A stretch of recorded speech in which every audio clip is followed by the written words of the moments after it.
আসসালামু আলাইকুম।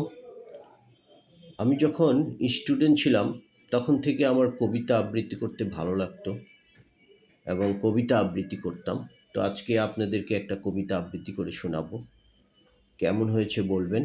আমি আমার মতো করেই আবৃত্তি করছি। ভুল ত্রুটি হলে ক্ষমা করবেন।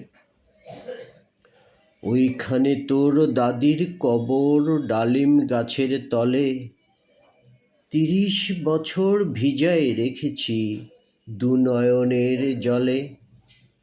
এতটুকু তারে ঘরে এনেছিনু সোনার মতো মুখ, পুতুলের বিয়ে ভেঙে গেল বলে কেঁদে ভাসায় তবু।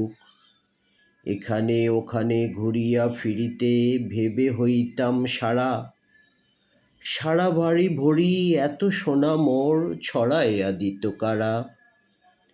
সোনালি উষার সোনা মুখে তার আমার নয়ন ভরি, লাঙল লইয়া খেতে ছুটিতাম গায়ের ওপদ ধরি।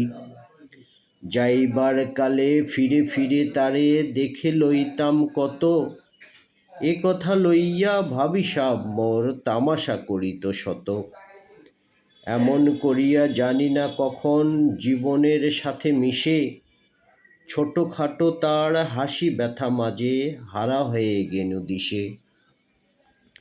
বাপের বাড়িতে যাইবার কালে কহিত ধরিয়া পা, আমারে দেখিয়া যাইও কিন্তু উজান তলির গা।